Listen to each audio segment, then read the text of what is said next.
All right. As I said in my introductory remarks this morning, the um, the government has set up an advisory group uh, to basically say, listen, we need some help. We need some independent advice because one presumes we're losing the fight against organised crime. So can you? And if I wanted to, if all the government departments knew what they were doing, we wouldn't have to set up a ministerial advisory group, but they have. It's headed and chaired by Steve Symon, who, as I said, has a relatively illustrious, I have to say, legal and detection career. I'll come to that in just a second. And this ministerial advisory on transnational and organised crime set up earlier this year to provide independent expert advice and recommendations to improve the cross-government response to the ever-increasing threat of organised crime and corruption in this country. The advisory group, in actual fact, gave one of its reports, I think it was last week, yes, of course it was last week, and said, listen, the risk of corruption in this country is exponential. It is a serious issue we must address, and noted that we are, I think, the only country in the Five Eyes lot who doesn't have a corruption task force or an anti-corruption task force. Joining us anyhow to talk about that, and it's really good of him to make his time available to us as the chair of this ministerial advisory group, Steve Symon, and he joins us now. Steve, thank you so much for joining us. Welcome to the show. Morning, Michael. How are you? I'm very well. Are you in Australia at the moment, or you come back? I'm walking around a hotel room in Canberra, where I am, after talking with you, meeting with the Australian Taxation Office and then some of their border force to see what lessons we can learn from them, just in terms of how we might pick up the good things that they're doing and disregard the things that aren't working and apply it to New Zealand. Yeah, I also noticed, just on you though, Steve, that you've got illustrious career yourself. You were originally trained as a lawyer, is that right? And then you got involved in prosecuting quite complex cases. Is that correct? Yeah, you're very kind. I started my legal career as a defence lawyer working for Ron Mansfield. Oh, yes. I did 3 years working with Ron and then became a Crown prosecutor, and I've been a Crown prosecutor at Meredith Connell for the last 20 years. And so during that time, I've prosecuted serious crime and then also became heavily involved in working with different government departments and agencies to help them in prosecuting crime, whether that's MB or DIA or Customs or whoever else, and helping them in that fight. And during the course of which obviously built up the skill set that the Minister thought would be helpful for this ministerial advisory group. Yes, the very fact that there is a ministerial advisory group would suggest that the government doesn't believe that the answer to their questions around organised crime is going to come from within government departments. Can you posit a reason as to why that might be? Why isn't there an answer already? I think firstly, I think there's some gratitude should go towards Minister Costello for that, because I think it's a lot to do with her background. She was a police officer, and then she was working with a private investigation firm doing a lot of work in the immigration space. And so she has seen kind of firsthand what struggles agencies have with working collectively themselves, but also working with other agencies. And so she brought that experience with her when she was deciding how to approach this. And I think the problem that you often see is agencies, when they are asked to respond to a problem such as organised crime, they see it from the perspective of their own particular lane, their own particular priorities, their own particular budgetary demands. And sometimes what happens is we lose the big picture.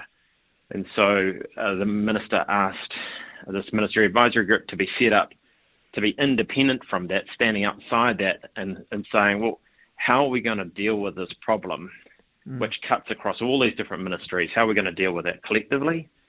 And also, I need you to just come up with some bold answers.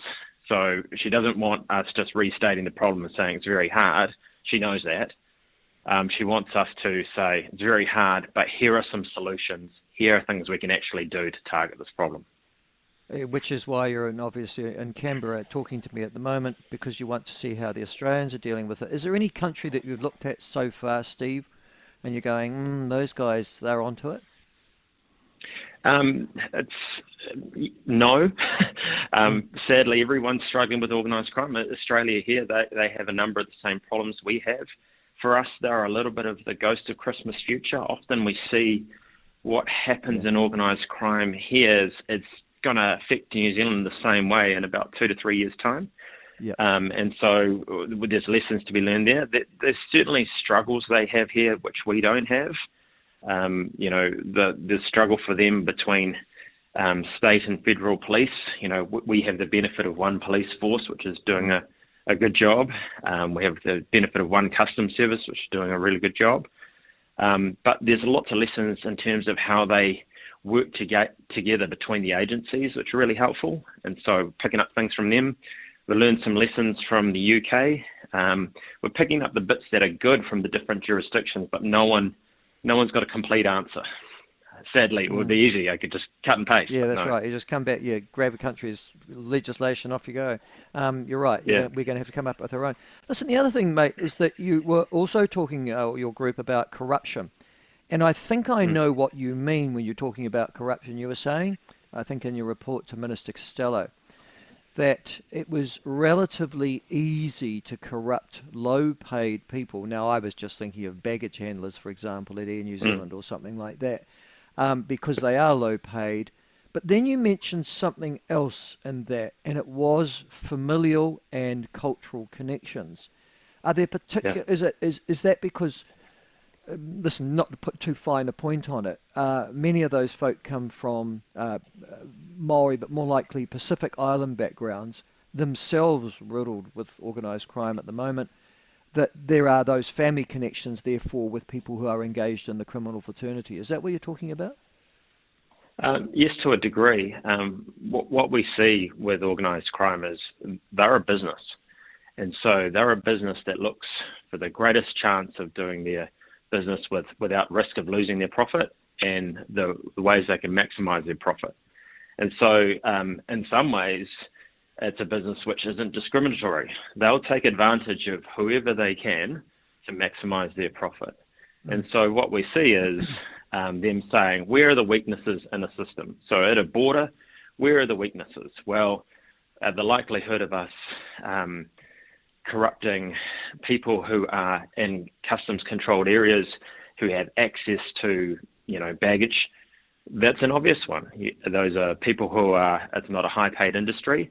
And so what you will see is people there can be corrupted in circumstances, for example, where someone's entire salary might be $50,000 and someone's offering them the same amount to remove a bag from a carousel. Those temptations are going to be ripe. What we're also seeing too is the Pacific experience, where we're seeing a lot of drugs coming to New Zealand and Australia through the Pacific. So up through the Americas, through Los Angeles, down through, say, Fiji into New Zealand. We're seeing corruption happening in the Pacific, and we're seeing some of the familiar issues are very ripe there. So you've got, it's a small community, very connected, and so people leaning on each other. And then you see the similar experience here in Auckland, right? We are a culture where it's 2 degrees of separation. You ask around, you'll know someone from high school who knows someone else. And that's the difficulty we're seeing here. We've seen examples of that with baggage handlers, where a baggage handler was, and we've referred to it in our report, arrested for, helping to import drugs and help remove the bags from being detected by customs, gets detained, and then whilst in custody was still able to make connections and use his associates to get more baggage handlers to assist in 2 further importations. So it's a combination of bribery, and it's also a combination of relying on those relationships to take advantage of it, to make profit. You make a good point, though, about the Pacific and the Pacific Islands. You've mentioned Fiji in particular. Samoa and Tonga probably not quite as bad, but organised crime goes to its weakest point. They are our weakest link, aren't they, in terms of easy access into the New Zealand industry of